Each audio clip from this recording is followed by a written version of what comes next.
So Xbox's new Game Pass tier, Game Pass Standard, is finally setting a standard on when new games will be available.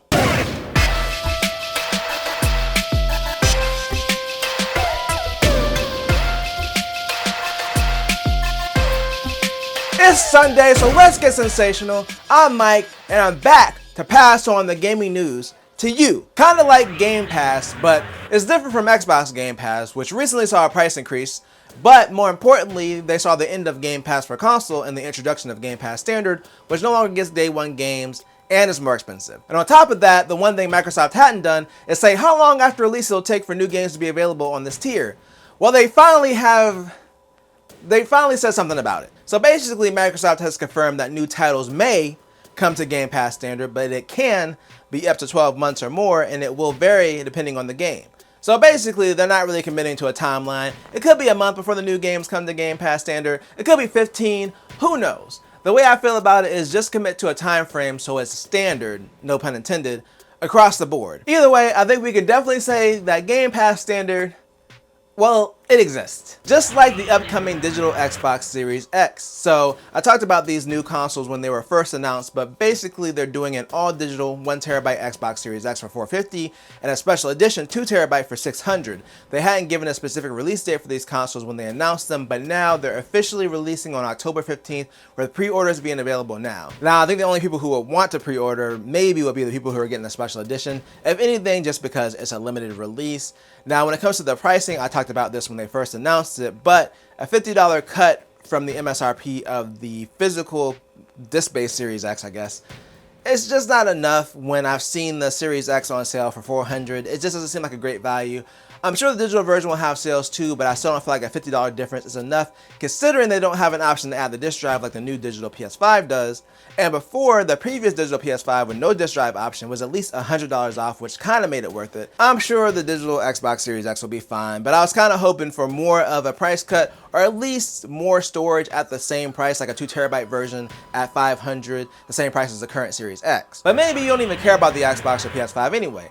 Maybe you're more of a handheld gamer. And luckily, there are plenty of handheld options right now and a new OLED option coming soon. So Zotac already teased their OLED handheld previously, the Zotac Zone, and at the time they were like, it's coming at some point. Well, similar to John Cena, the time is now. So Zotac is finally set to release the Zone. Pre-orders are available in certain regions. It looks like they're not currently available for the US right now, but it's going to cost $800. Now, when it comes to the release date, I checked a bunch of sources online, and the main one I found was videocards.com. They gave a release date of September 12th, so I'm not sure if that's the firm date for the US or not, but it doesn't sound too unreasonable considering that they already started taking pre-orders for the device. But let's just do a quick recap of the specs. So it's going to have a Ryzen 7840U, 16 gigs of RAM, 512 gig SSD, Hall effect thumbsticks, and most importantly, a 7-inch 1080p 120Hz OLED screen that supports HDR, which is the main selling point for this thing at $800.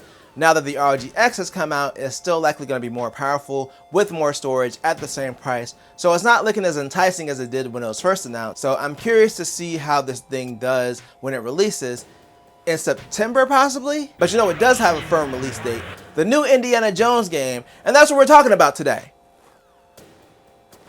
And our final story. So one of Microsoft's studio, Machine Games, is putting out Indiana Jones for the Xbox later this year on December 9th, as Microsoft recently confirmed.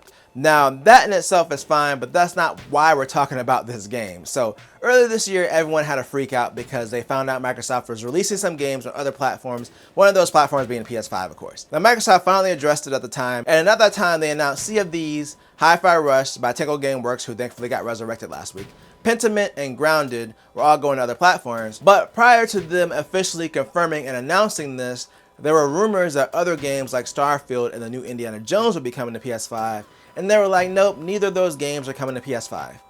So I won't be talking about the titles specifically, but I think when they come out, it'll make sense. Can we say if either of those titles are Starfield or Indiana Jones? They are not Starfield or Indiana Jones. Well, Indiana Jones is actually coming to PS5. So, like I mentioned earlier, it's releasing on Xbox and Game Pass Ultimate on December 9th, but it is indeed coming to PS5 in spring of 2025. So this is a little surprising considering that they flat out said that it wasn't coming to PS5, but Phil Spencer did clarify why they're doing this, And to paraphrase him and keep this as simple and short as possible, basically he said, money, dollar bill, y'all, cash rules everything around me.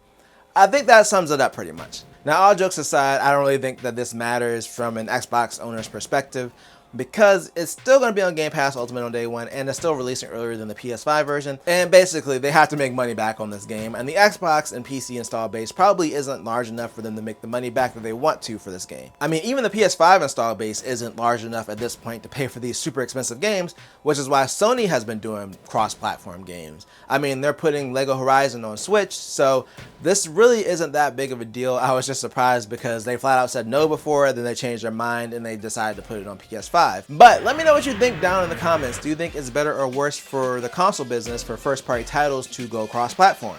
Again, let me know down below.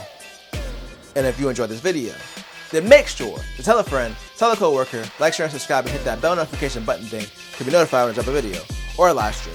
And always do at least 2 things at the same time.